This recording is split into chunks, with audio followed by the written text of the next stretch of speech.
ತೇಲ್ ಮಾಡ್ತಾ ಮನೆಯಲ್ಲೆಲ್ಲ ವಾಕರಿಕೆ ಮಾಡ್ತಾ ಹೇಸಿಗೆ ಲಾವಣ್ಯ ಏನು ನಾನು ಕುಡಿಬೇಕು ಅಂತ ಕುಡಿದದ್ದಲ್ಲ, ಮತ್ತೆ ಹಳೆಯ ಘಟನೆಗಳನ್ನೆಲ್ಲ ಮರಿಬೇಕು ಅಂತ ಇವತ್ತು ಒಂದ್ ದಿವಸ ಕುಡಿದೆ. ಏನು ಇವತ್ತು ಒಂದ್ ದಿವಸ ಕುಡಿದೆ. ನನಗೆ ಅದೇ ಚಿಂತೆಯಾಗುದು ವಂಶ. ಇವತ್ತು ಒಂದು ದಿನ ಕುಡಿದ ನಿನ್ನ ಸ್ಥಿತಿ ಹೀಗೆ. ಹಾ, ಇನ್ನು ಕೆಲವರು ಮನೆಯಲ್ಲೆಲ್ಲ ಪ್ರತಿನಿತ್ಯ ಕುಡ್ಕೊಂಡು ಬರ್ತಾರಲ್ಲ ಪುಣ್ಯಾತ್ಮ. ಆಮೇಲೆ ಹೆಂಗಸರ ಸ್ಥಿತಿ ಹೇಗೆ ಅಂತ. ಆ ಮನೆ ಹೆಂಗಸರ ಪರಿಸ್ಥಿತಿ ನನ್ನ ಮನೇಲಿ ಆಗ್ಲಿಕ್ಕೆ ನಾನು ದೇವರ ಹಣೆ ಬಿಡುವುದಿಲ್ಲ. ಕುಡಿಯುವುದಿಲ್ಲ ಅಂತ ಮಾತುಗಳು. ಕುಡಿಯುವುದಿಲ್ಲ. ಸಂತೋಷವಾ? ಈಗ ಒಂದು ಹೊಸ ಸುದ್ದಿ ಹೇಳ್ಬೇಕು. ಹೇಳು. ಅದಕ್ಕೆ ಕಾಯ್ತಾ ಇದ್ದೇನೆ. ಹೇಳು. ಹೇಳ ಹೇಳು. ಹೇಳ.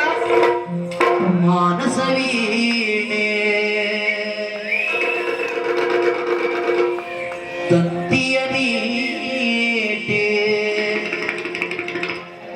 ಹೊಸ ಗಾನ ಹಾಡಿದೆ, ಬಾನಲಿ ಮಿಂಚಿದ ಶಶಿರ ಮನವ ಬೆಳಗಿದೆ.